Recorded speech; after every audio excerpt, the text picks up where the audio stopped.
భారతదేశం గర్వించదగ్గ గొప్ప నాయకుడు, తెలుగు జాతికి స్ఫూర్తిని నింపిన, తెలుగు జాతి చేత అన్నా అని పిలిపించుకొని గౌరవం దక్కించుకున్న ఎన్టీఆర్ విగ్రహావిష్కరణ కార్యక్రమానికి సభాధ్యక్షత వహించిన జూబ్లీ హిల్స్ శాసనసభ్యులు మిత్రులు నవీన్ యాదవ్ గారు ఈ కార్యక్రమాన్ని ఏర్పాటు చేసి నాతో పాటు ఈ కార్యక్రమంలో తెలంగాణ కాంగ్రెస్ పార్టీ అధ్యక్షులు మిత్రులు మహేష్ కుమార్ గౌడ్ గారిని,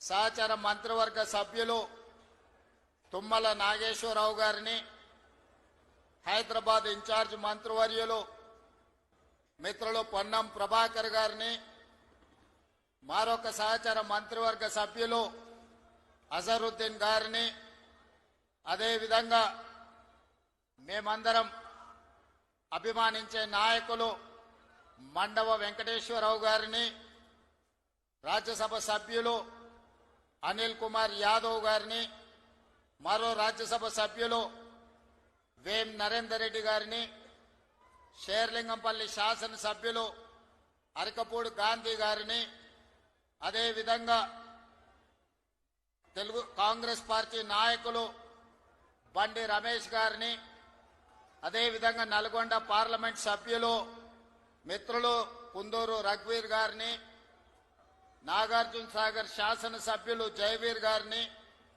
అదేవిధంగా మన అందరి అభిమాన నాయకుడు ఎన్టీ రామారావు గారి యొక్క కుటుంబ సభ్యులు మిత్రులు రామకృష్ణ గారిని, మోహనకృష్ణ గారిని, ఇతర కుటుంబ సభ్యులను, అదేవిధంగా మిత్రులు మోహన్ బాబు గారి పుత్రుడు మంచు మనోజ్ గారిని, అదేవిధంగా సినిమా దర్శకులను, ఇతర నాయకులను, బోయపాటి శ్రీనివాస్ గారిని, ఇతర నాయకులను, సినిమా కళాకారులను, అన్నగారి అభిమానులందరినీ ఆహ్వానించి ఇంత గొప్ప కార్యక్రమాన్ని ఏర్పాటు చేసిన నిర్వాహకులకు అందరికీ మనస్ఫూర్తిగా ధన్యవాదాలు, అభినందనలు తెలియజేస్తున్న మిత్రులారా, భారతదేశ చరిత్రను ఎవరు చదవాలన్నా, భారతదేశ చరిత్ర నుంచి ఎవరు స్ఫూర్తి పొందాలన్నా ముగ్గురు జాతి రత్నాల గురించి ఖచ్చితంగా మనం స్మరించుకోవాల్సిన అవసరం ఉన్నది. మొదటివాడు భారతదేశానికి రాజ్యాంగాన్ని అందించి దళితులకు, గిరిజనులకు, ఆదివాసీలకు ఈ దేశ ప్రధానమంత్రితో సమానంగా ఓటు హక్కును ఇవ్వడమే కాకుండా ఈ తాడిత పీడిత వర్గాల యొక్క అభ్యున్నతి కోసం ఈ రాజ్యాంగాన్ని రచించి, అదే కాదు ఆనాడు మహిళలకు ఓటు హక్కు లేదు. అమెరికా లాంటి దేశంలో మహిళలకు ఓటు హక్కు కావాలంటే కొన్ని దశాబ్దాలు కొట్లాడిన తర్వాత అమెరికాలో మహిళలకు ఓటు హక్కు వచ్చింది. కానీ డాక్టర్ బాబాసాహెబ్ అంబేద్కర్ పురుషులతో సమానంగా మహిళలకు ఓటు హక్కు ఇచ్చి, రాజులకు, చక్రవర్తులకు సమానంగా దళిత వాడల్లో ఉండే పేదలకు ఓటు హక్కు ఇచ్చి, తమను ఎవరు పరిపాలించాలి, ఎవరు శాసనాలు చెయ్యాలి అనంటే పేదవాడే నిర్ణయించుకునే ఓటు హక్కునిచ్చిన డాక్టర్ బాబాసాహెబ్ అంబేద్కర్ను మొదట మనము స్మరించుకోవాల్సిన అవసరం ఉన్నది, గుర్తించవలసిన బాధ్యత మన మీద ఉన్నది. ఇక రెండవ తరం శ్రీమతి ఇందిరాగాంధీ. ఇందిరాగాంధీ అనంటే ఒక ఉక్కు మహిళ.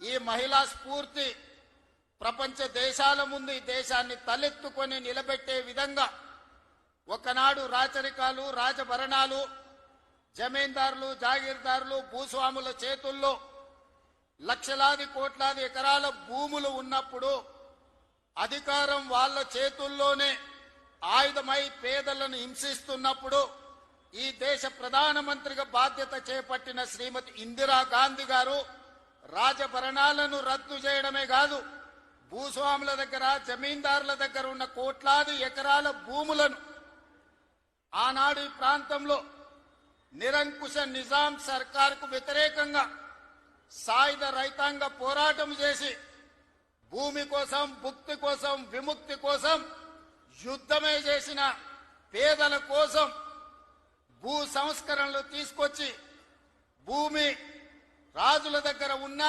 భూస్వాముల దగ్గర ఉన్న ఆ భూములను ప్రభుత్వం గుంజుకొని అసైన్మెంట్ పట్టాల పేరు మీద లక్షలాది ఎకరాలను దళితులకు, గిరిజనులకు, ఆదివాసీలకు పంచిపెట్టి భూమి హక్కును ఈ పేదలకు అందించిన గొప్ప నాయకురాలు శ్రీమతి ఇందిరాగాంధీ గారు.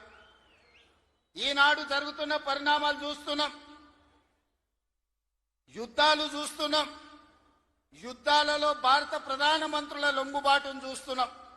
కానీ 1971లో ఇండియా పాకిస్తాన్ యుద్ధం జరిగినప్పుడు యుద్ధంలో పాకిస్తాన్ ను ఓడగొట్టి, బంగ్లాదేశ్ ను విడగొట్టి అమెరికా ప్రెసిడెంట్ను భారత్ రాజకీయాలలో మీరు కలగజేసుకోకండి, కలగజేసుకుంటే భారతదేశం ఊరుకోదు అని అమెరికన్ ప్రెసిడెంట్ ను హెచ్చరించిన భారత ప్రధానమంత్రి శ్రీమతి ఇందిరాగాంధీ గారు. ఈనాటికి ప్రపంచ దేశాలలో ఈ దేశం యొక్క గొప్పతనం, గౌరవం, నాయకత్వ లక్షణాలను చాటి చెప్పిన ఉక్కు మహిళ శ్రీమతి ఇందిరాగాంధీ గారు. వారిని స్మరించుకోవాల్సిన అవసరం ఈ దేశంలో రాజకీయాలలో ఉండే ప్రతి ఒక్కరికి, ఈ యువతరానికి అవసరం ఉన్నది.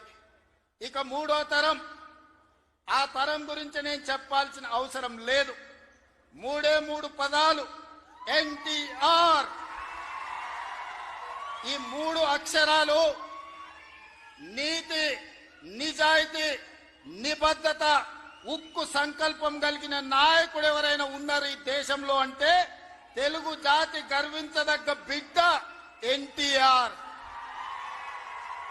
డాక్టర్ బాబాసాహెబ్ అంబేద్కర్, శ్రీమతి ఇందిరాగాంధీ, అన్న ఎన్టీఆర్ ఈ భారతదేశ జాతి రత్నాలు.